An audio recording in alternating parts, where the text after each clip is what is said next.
What started as a social experiment has changed our city.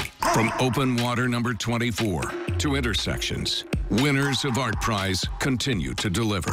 This year, with more than 1,200 entries and artists from all over the world, one question remains. Who will take home this year's grand prize? Tonight, the jurors are ready to unveil their finalists right here on Wood TV 8.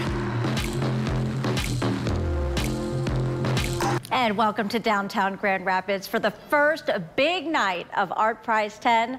I'm Marley Ginter from Wood TV 8, and we are proud to bring you the ArtPrize Juried Awards shortlist live tonight. You will watch as finalists for the big awards at ArtPrize will be announced. This is so exciting. We have some of the brightest minds in the art world here tonight. They have walked the streets of our city, well, probably jogging at times, because they've had to see hundreds of entries, and they've whittled each of their categories down to just 5 finalists. It's unbelievable how they were able to do that. Dexter Wimberly is in charge of the 2-dimensional category. Rebecca Carvin has the short list for the 3-dimensional category. Alex Greenberger is the juror for the time-based category. Carmen Ermo will reveal the short list for the installation category. And Kim Wen is responsible for picking the most outstanding venue.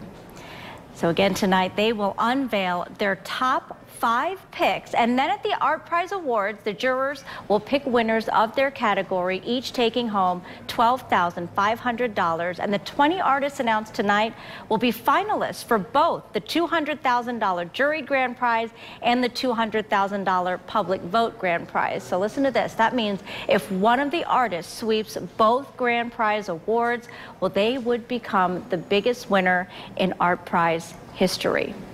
So I want to ask the jurors tonight, how hard was it to get your lists whittled down to just those top picks? It's really, really difficult. I can imagine. You know, I saw so much art over the course of the last couple of days. My head is still spinning from it, but, you know, I just, you know, I tried to go with my gut, follow my heart, you know, and I don't know how I did it. It's got to be hard to do. It really does have to be tough. How hard is that? I have to say I probably would have liked to have spent more time with some of the work, and you did have to take a really cursory glance through and focus your interest pretty quickly. But I also found it really helpful to have a local, you know, a local curator who could guide me a little bit and at least not have me get lost between venues, and really focus my time and energy that way too.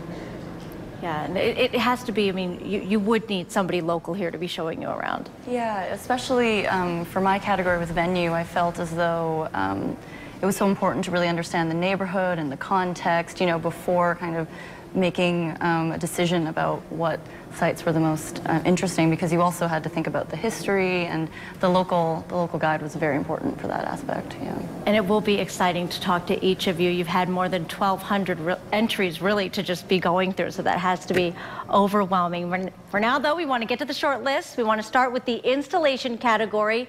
This is for entries that are dependent on the location where they are installed. So Carmen Ermo is the juror for this short list. She's the associate curator at the Elizabeth A. Sackler Center for Feminist Art at the Brooklyn Museum. All right, Carmen, let's get to it. This had to be very difficult because I've looked through some of these and so much emotion that you're getting from this art. So we want to start with the Madison at Franklin by Mandy Cano Villalobos at Site Lab. This is a local artist. She is from Grand Rapids. How did this piece come about to really stand out to you? This work really took my breath away. Seeing it as I walked up, the vast scope of it was incredible. But what I love too is it's comprised of these kind of miniature altars, miniature moments with individuals, with their history, kind of brought together from family artifacts, trinkets, photographs of people hugging, kids, grandparents, and you get that individual sense the closer you look, but then each time you take a step back, you get a new dimension on this picture of a community. She interviewed a lot of the folks featured in the photographs and created really this kind of holy atmosphere, a tribute to the people in the surrounding area. Right, and I read that the artist really wanted the viewers to sort of put themselves in history and see how they viewed this piece through their eyes. Yeah. Very interesting. The next one is Heidelberg Ology, 2 + 2 = 8 by Tyree, Gaiden, Heidelberg. This project is at Site Lab, and this artist is from Detroit.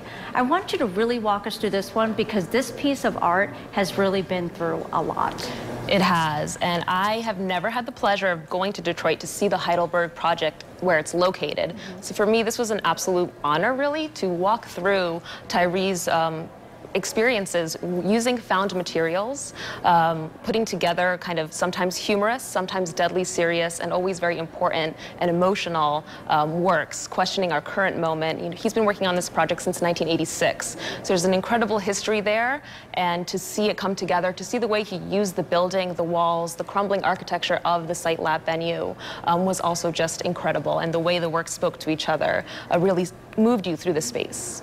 And Tyree has really just never given up on this piece of art either, because it's been through a lot in Detroit, and yet he's kept it up, kept it going, rebuilt it several times, and then to have a piece here in Grand Rapids that would really be something that if you're not going to make the trek to Detroit, you would really want to see this piece of art. It was so special. The next one, By Her Own Hand by Laura Robertson at Fountain Street Church. Again, this is another local artist from Newaygo. This is actually her 6th ArtPrize that she's contributed to. Tell us about this piece, because this is one of those, I really couldn't make out what feelings I was getting inside when you look at this. I encourage everyone to go to this site. I think it's no surprise that there's such a strong showing of Michigan artists in my shortlist, since there is a response with an installation artwork to what's around you. So I walked into this as someone who was raised Catholic, and I immediately brought my history to it. But you can take that out of it and just see an ethereal work. It's floating in space. It's in relationship with the stained glass. I was really compelled by the way the artist talked about not only women's struggles within religion, and that's what you kind of see happening in the animation, but also the way that it kind of took you literally through the space. Your eye traveled down the church, and the video itself kind of faded away. It was a work that worked in so many levels, and the sound element as well, going in the background, again, kept you looking, kept you intrigued. Exactly. I think intrigued is the perfect word there, that this would obviously bring about, especially with the beautiful colors and everything that you're seeing when you come into this piece. The next one is Silent Chorus by Ava Rocha, another one at the Fountain Street Church. This work is really powerful. When you walk into the space, you see these forms, emotional portraits of women.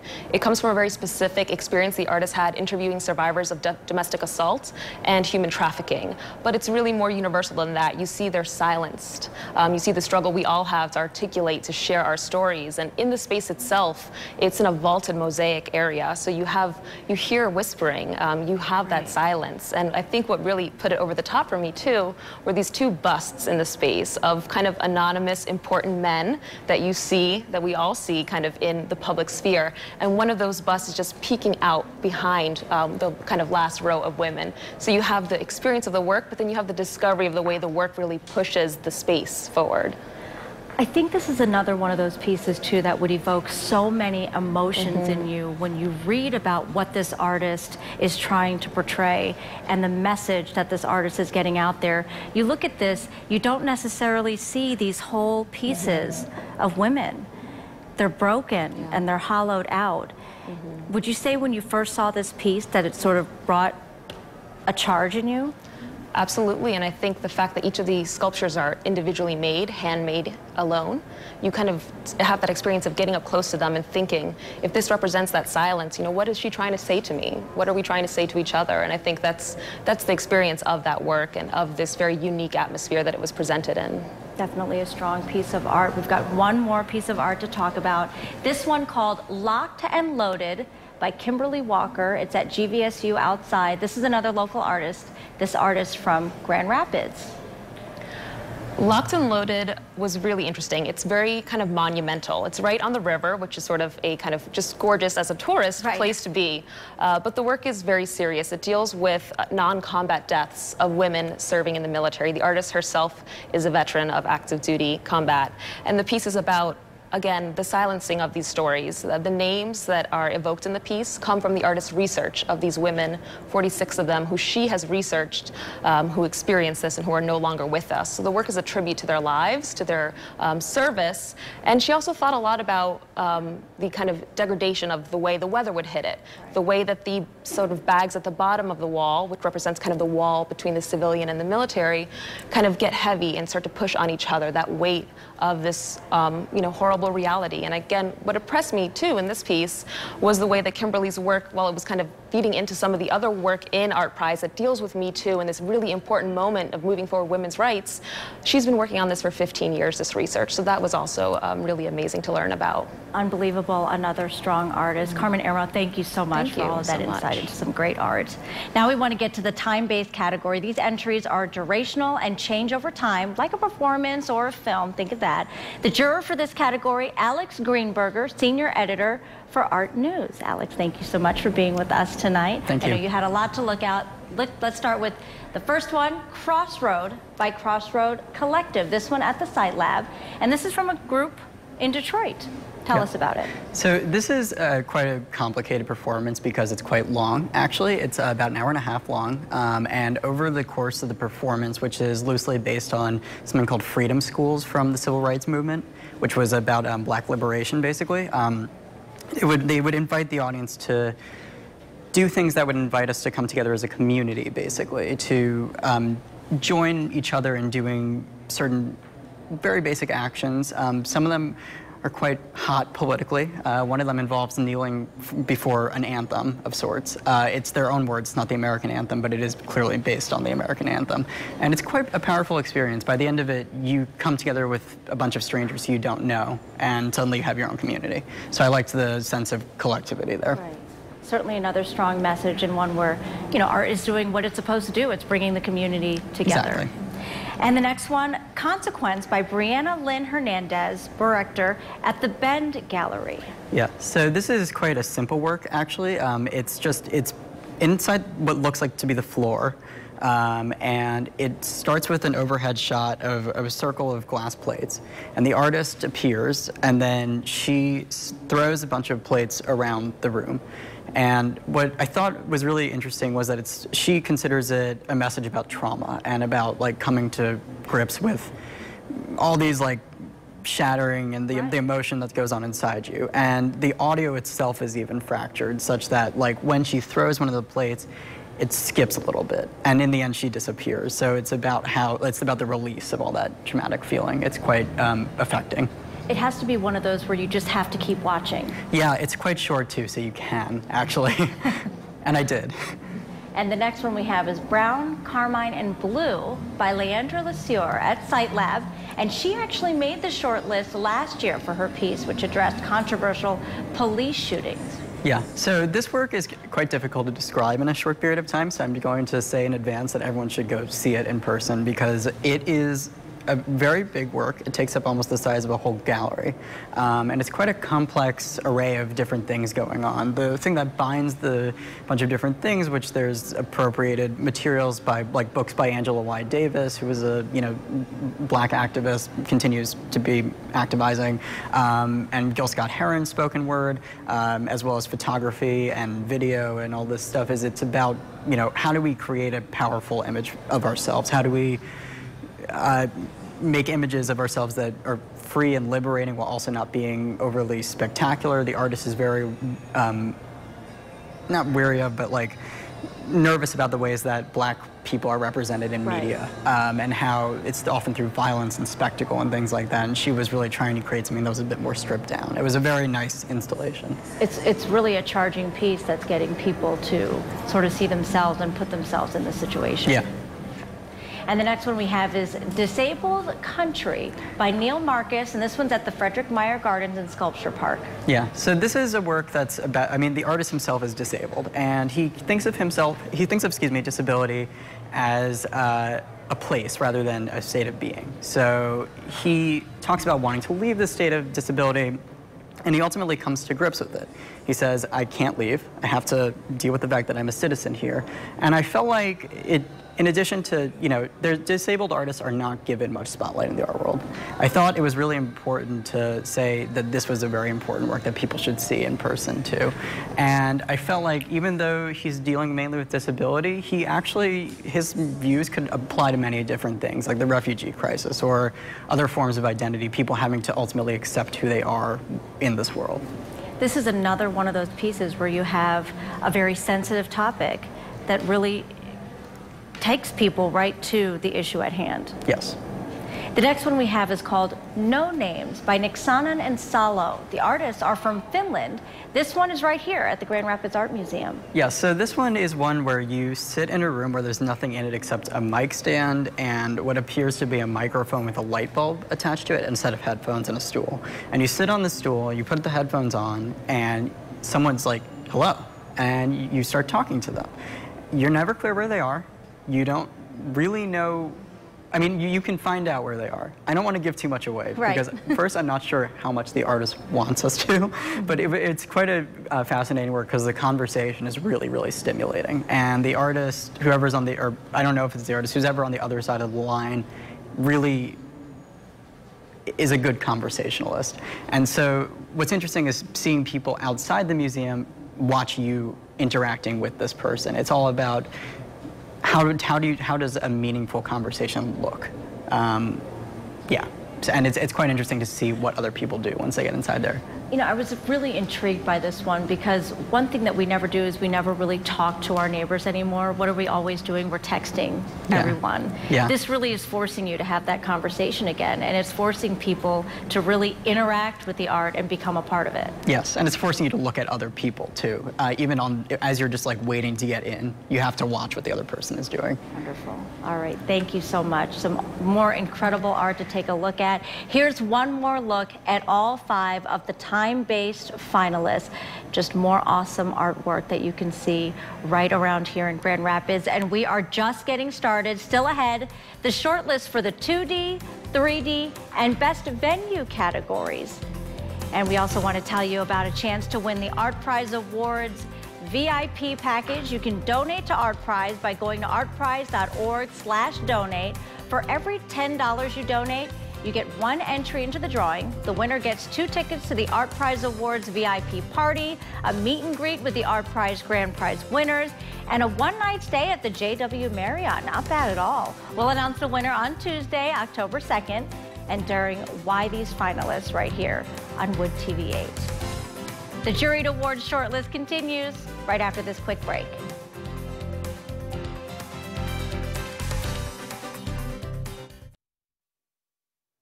And welcome back to the ArtPrize Juried Awards shortlist live from the Media Arts Center. The ArtPrize jurors are unveiling the finalists for the big prizes tonight. You can use these shortlists to find the very best of ArtPrize. So far, we've unveiled the installation shortlist, and you can see the 5 entries right there on that list. And here's the time-based shortlist. We have these lists right now on woodtv.com. They're also on artprize.org. We have 3 more shortlists to get to, so let's get straight to it. Next up is the Outstanding Venue category. The juror for this shortlist is Kim Wen, the curator and head of programs for the CCA Wattis Institute in San Francisco. Kim, thank you so much for being with us. I know you had a lot to get around to as well. We have so many venues out there and so many things to pick from. The first up that we'll talk about is the Frederik Meijer Gardens and Sculpture Park is on your list. Yeah, this was actually the first venue that I went to as well, and it was a great first start for my adventures around Grand Rapids. It really was a thoughtful exhibition that was produced in collaboration with DisArt, which is a Grand Rapids organization that provides opportunities and promotes art by individuals with disabilities. And it kind of took a very broad scope in terms of like working with local, national, and international artists. It made connections to a particular region in Japan, which actually is, I think, a sister state of Grand Rapids as well. But I think that, you know, it really was interesting how throughout all of the works, it really talked about the deconstructed body, about the absent body, and also like markings of the hand. And I also, really appreciated that they incorporated universal accessibility. So the labels as well as the plinths were hung at like a lower height, and it really created a sense of intimacy, which I think was important for the work as well. It stands out too that this was the first venue that you went to. You saw so many after that, and yet it stuck with you. Yeah, it's pretty incredible. The next one is Grand Rapids African American Museum and Archives. Yeah. How did this one stand out to you? What did they do? I just thought it was so special. I mean, it's a new organization. I think they've only been around for about 2 years. Right. But it was sort of this really intimate. This piece that's up right now is by Joshua Smith, and it's kind of how it starts the exhibition, and it's just this image of his wife, and when you read the statement, it talks about how she's in constant chronic pain, and it just kind of set this tone about the invisible pain that so many individuals experience on a daily basis. And so the whole show seemed to be, for me, kind of thinking a lot about not only just how the unfinished business of history can weigh you down, but it can also lift you up as well. And so there were pieces that looked at 4 African American innovators, female innovators that had not been previously well known. There was a series of paintings by Maya Smith, I believe. I'm sorry. You had a lot to look through. Yeah, but it was this really powerful collection of paintings which were looking at protest movements and also the important role that Black women play in the current political moment as well. And then also Rose Hammonds had a kind of installation that was about Idlewild and the first resort that was owned and operated by African Americans. Certainly a venue with some strong topics there. And we also had Muse GR. Yeah, which is a brand new venue. It is. It just started, I think it just was established in May of this year. And it was I think the space used to be kind of like a windowless, closed off adult bookstore. I think I was also told it used to house peep shows as well. And I think, so it has, yeah, it's kind of changed now. And so the current owners, they purchased it, renovated it, and turned it into an interactive gallery space, but also an event space and a place to do workshops and youth education programs. And it just had such a great community energy in it as soon as you walked in. The exhibition was really youthful. There was a lot of pop culture in it. And also, a lot of the work sort of showed how you could use humor to kind of take a critical look at history. Pretty amazing that they could get started and then wow, they're already participating in ArtPrize. Yeah. Now this next one we are so familiar with, Sight Lab. They have won this category 5 out of the last 7 years, so really no surprise here. Yeah, it's a crowd favorite, and of course, obviously based on the works that Carmen and Alex mentioned, you can tell it was a really powerful collection of artists there, and they really responded to the particular site, which of course I was paying close attention to. I think that there were a lot of moments where you would see people just really lingering and spending time in the space. And I think that they also addressed the history of the school and didn't kind of shy away from some of the problematic parts of that history as well. And I think particularly when you're working in sites like this, it's really important to think about how they're still active and alive and they're not just backdrops for certain conversations that we want to have, and I felt like they really did a great job of integrating the neighborhood, but also the individuals that continue to live and work there. And it's so true when you say people linger there. I know that I've been one of those, that you just get there, you sort of get stuck, and you do linger at that venue. The next one, UICA Outside West Side. Yeah, so UICA had a number of outdoor murals, but this particular one I found was really powerful because of its location. It's right alongside the river. It's a mural by Alan Campo, and it's called Anishinabek, and he really draws upon his Anishinaabe roots as an inspiration, and it tells the story of Mother Earth and the water and the cycle of life, but also about this plum orchard that was in that particular region on the west side of the river. and how it was like a site of communal gathering for the Anishinaabe people. And I think it's also located just really close to these commemorative mounds that were kind of constructed to honor these 46 indigenous mounds that originally were alongside the river but were destroyed during development. And you know, the piece really makes you think a lot about narratives and other kinds of histories that we often are forgetting and that we should continue to remember, provide texture to where we live and work. Location is pretty amazing just in its own, and then you add those beautiful colors as well. Kim Wen, thank you so much for all of that. Now we want to get to the three-dimensional category. The juror is Rebecca Carbon, principal and founder of Art Plus Public Unlimited in Toronto. So you had quite a trek to get here. We appreciate you being here with us tonight. Now this is the 3D shortlist. The first one up we're going to talk about 108 Death Masks, a communal prayer for peace and justice, Nike's Breeze. This one's at the Grand Rapids Art Museum as well, so right here. No, this is at DeVos.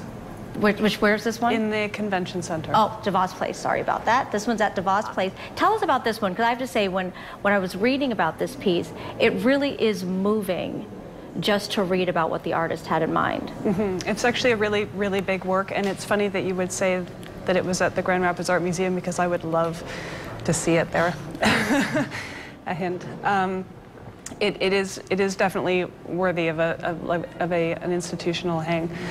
It's a really, I selected this piece for the reasons that you mentioned. It is a really, really beautiful and moving piece.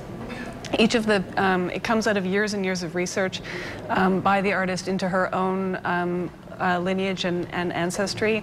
And what it is she's created 108 death masks. She actually uses her own skull as the sort of model for, and then very lovingly creates all of these details that she actually imagines and ascribes to these different figures in her own history. And I thought it was a really beautiful way of commemorating and celebrating the people that have come before us, the wounds that they have borne, and sort of trying to think about how we live those in our own lives and how we can sort of heal as we move forward. This is another one that is just so incredibly powerful and had to have been so time-consuming for her to put together so much here. Each of the pieces is unique, and you can tell there's a lot of love gone into the making of them. It's really, really beautiful. Certainly. And then the next one we have up is Naming the Dead by Mawish Chishti at Rue's Escape Room. Tell us about this one. This is another project that comes out of years and years of research on the part of the artist. It's actually it's also beautifully installed, but what it is these domes that you can kind of go walk up to, see your own reflection in, stand inside, and being read out through these small speakers are the names of hundreds of civilians who have been killed through drone airstrikes in northern Pakistan over the last several years. And the names are also inscribed onto the floor of the gallery. And what I really thought was beautiful about this piece, the domes are hung at different heights that indicate the heights of some of the individuals that have been killed, and the heights of some of the people that will be coming into the space. Also, the names are read out by people of the same demographic: young children, women, elderly, men. And the reason I selected this piece and think it's important is that it really does something that really only art can do, which is collapse a giant distance between one group of people and another, and make a very profound experience resonate with a group that otherwise might be able to ignore it or not feel its weight. And this artist, Pakistani-born, American citizen now. What another strong, strong piece of art this one is. This next one is Untitled. It's by Tony Pedamante. This one's at the Frederik Meijer Gardens and Sculpture Park. So this one is different than the others. This one is a very sort of, it's an expression of the artist's experience of space and material in a very physical and intuitive way. This is part of the exhibition that Kim spoke about with the group of disabled artists. And what I really loved about, what really struck me about this piece was that actually beneath those layers of really fine thread are two very heavy chairs that are sort of balanced very precariously precariously on top of each other, and it's this very thin and fragile like skin that is actually holding together the weight and the volume and the sort of foundation of the work. And so I thought that was a really beautiful piece. Right. Beautiful piece. The next one, this one's interesting. It stood out to me. This one's called Barter Boat. Radar art. This one's at the Children's Museum. Yeah, so this one is different. This has a levity to it that is, you know, that I haven't included in some of my other pieces. I really loved, this is put together by, Radar Art is a young artist collective, 3 artists involved. And this piece has actually been in a few other locations before coming here, and I think it's going to travel on to others. What it does is it actually asks people to sort of take the things out of their pockets that they don't think have any value and trade them in for an assemblage of sort of curated other things from other people's pockets that have been put together nicely. And the reason I really like it is I think in a very sort of, it uses humor and lightness as a way of actually introducing some and unpacking some pretty complicated questions about commodification and about consumer culture and the things that we value and the things that we throw away, and how those things, those little pieces of nothing, actually become a thread that connects people. And I really liked the location of it in a public space, and it becoming a kind of sparking a conversation about how we interact in public space, similar to what Alex was saying about it being odd to not, you know, right. We don't talk to each other anymore. This actually started a conversations, which was nice. Exactly. The next one, Untitled by Shinichi Sawara. This one's at Frederik Meijer Gardens and Sculpture Park. This artist is from Japan. Mm-hmm.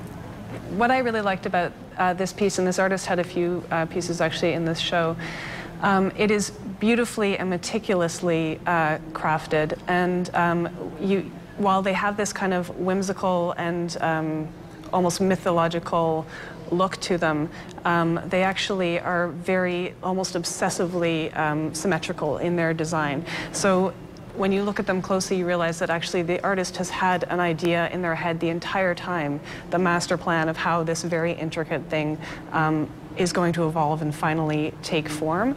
And that is, you know, an impressive feat, and it has actually been, and it has been beautifully made. There you go. You have all of them right there. We do have one category left to go now, the 2D category, the Juried Awards shortlist. We'll be right back after this break.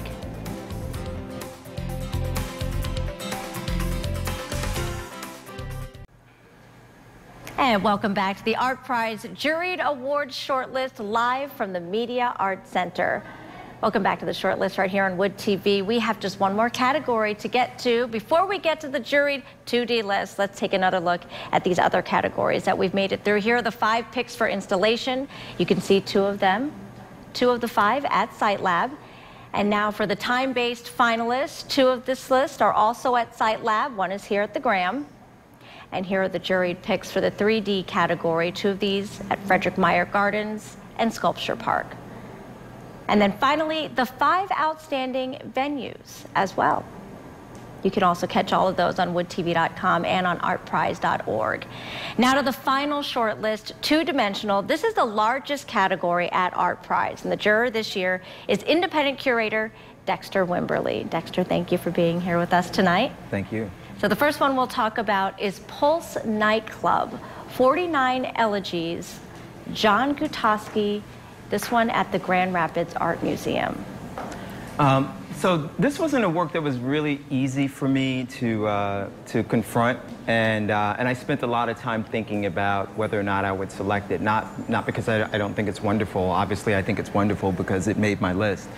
But the topic was inspired by a really tragic event that took place 2 years ago that cost 49 people their lives, and 53 other people were injured as a result of that shooting.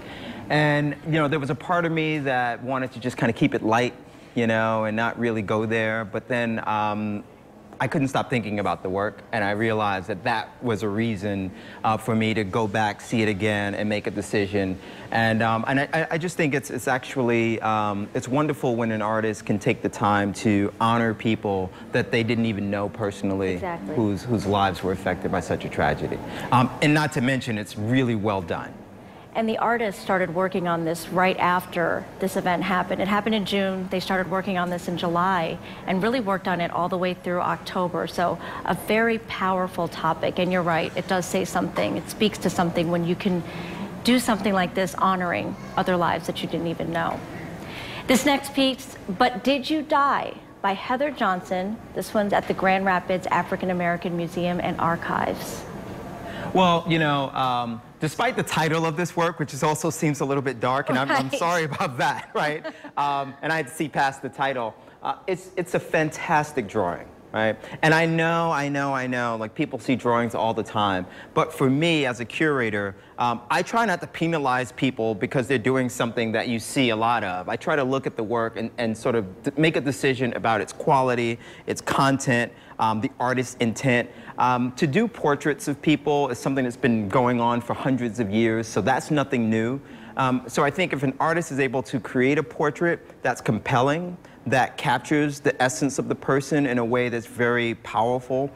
It's been said that a good portrait looks more like the person than the person, looks in person. Right. And there's just something about this. It reminds me of someone I know, so maybe that's a little bit weird, for me to throw that in there. But I was just struck by it, and I know that when someone decides they're going to enter ArtPrize, they're probably thinking to themselves, my little old drawing doesn't have a shot, right? But drawing is powerful. Mm-hmm. Certainly is. The next one we want to get to is City Was Shining, Neon Lights, Hollywood, America. This one's by Norimitsu Kokubo. This one's at Frederik Meijer Gardens and Sculpture Park as well. Right, so this piece, it's sort of like an unsung hero. I'm quite sure that many people would walk past this and not really understand just how beautiful and complex this work of art is. It's mixed media on paper. The pen work in this piece is amazing. The title is, it's also a kind of complex as well. But I spent time with it, and I know that people sometimes really like the things that are like, big and shiny and loud. But I just think that there's something delicate and wonderful about it. And also, the artist who created it is a Japanese artist. Who's around 23 years old, and I've spent a lot of time in Japan, and so I certainly had a personal connection to the work as well. And I'm just happy to see that there's this international thing happening with ArtPrize at this level as well. Exactly. I think it's great that someone in Japan could win. And Dexter, let's take it to the next one. We have The String Project by Chelsea Nix and Mariano Cortez. This one's at DeVos Place. So I gotta admit something. At first, I didn't connect with it, right? Because I think that for me, I saw it as being so, so polished, right? And I was like, well, maybe they don't need ArtPrize. But then I said, let me just pause for a moment, and really take some time and look at these photographs and really get to the core of what the artists are attempting to do here. And I realized also this is something that's very uplifting, and I think we all need a little bit of uplifting. I think we do, yes. And so I just decided I wasn't going to be cynical about it and really just think through what they're bringing to the world. And actually, I saw some people not far away from this work who were getting their photograph taken holding string, and they were so happy. Right. So happy to be part of this project. And I said, if I can contribute to the continuation of this project that's obviously bringing joy to people, then I want to do it. A piece of work that really connects so many people. Yeah, absolutely. The next one is Mastermind America by Alexei Torres. This one's at DeVos Place. I'm a sucker for, something that takes a lot of time and patience and skill to create. And while this work is one of those things where there was always crowds around, I couldn't really get close to it often. And so I had to sort of listen to people's conversations as they were enjoying this painting. And it was clear to me that this was obviously a crowd favorite. People would stand there and their kids are on their shoulder. Oh, do you see the Statue of Liberty? Or do you see this thing? Or do you see that logo? And, as far as paintings go, I tend to veer toward portraits as something that I find personally compelling. But the more time I spent with this, and then looking at the artist's history and sort of thinking about what they're trying to say about consumerism and patriotism, and just how the products that we buy kind of alter who we are, I thought it was just really powerful and merited A lot recognition. going on in that piece as well. Yeah, absolutely. Well, each juror will pick a category winner to be announced at the ArtPrize Awards. The 3 grand prize jurors will come to town this week and pick an overall winner from these 20 finalists. Those jurors are Ran Ortner, the winner of the first ArtPrize. Ran will work with Lauren Hayes and Brooke Davis Anderson. And we do want to take a moment to get some final thoughts from our art experts. So I want to ask you something. What did you think of Grand Rapids as a whole, of ArtPrize as a whole? I know, huge question to just throw out there, right? I see some big eyes out there now. Why don't we start? I was super impressed. I've never even been to Michigan before, so it was super thrilling. And I have to say that I took a lot of notes for things that weren't even in my categories. I was so compelled and so inspired by everything I was experiencing, the enthusiasm, just seeing tons of people in the street looking at art. That itself just made my heart happy. And I know, Kim, we were talking earlier too, you've had to deal with jet lag, but yet you still made it around to so many places. Yeah, and I mean, I think it was a really wonderful opportunity to have like a crash course in Grand Rapids too. You know, like many of us, it was our first time in the city, first time in the state as well, and it was just a really great way to get to know a lot of different spaces and to really understand the local community as well. And I'm sure it was helpful to have people here to show you around as well. Did you get to see as much as you would have liked to? Yeah, I feel like I saw, yeah, as Kim says, more of Grand Rapids than a lot of people would on a longer stay. I walked a lot. Yes. But I thought it was, I really, like Carmen, found it really uplifting to just see how many people were out to see art, and also to see how many people that probably have regular day jobs are actually quietly working away on some project that they feel is making them able to, understand their own place in the world, which is what art will do for artists. And to see so many people doing that, and then people interested in seeing that was really wonderful. You're exactly right, and so many pieces of art really from all over the world. It's great to see so much emotion coming out and all in one place to look at it. Well, here's what's ahead for ArtPrize. The public vote finalists will be announced Sunday at 1 live on WOTV4. Then next Monday and Tuesday we'll discuss the public and juried finalists during Why These Finalists, always a fun show. All of the winners will be unveiled at the ArtPrize Awards on Friday, October 5th, right here in Rosa Parks Circle, with live coverage on Wood TV 8.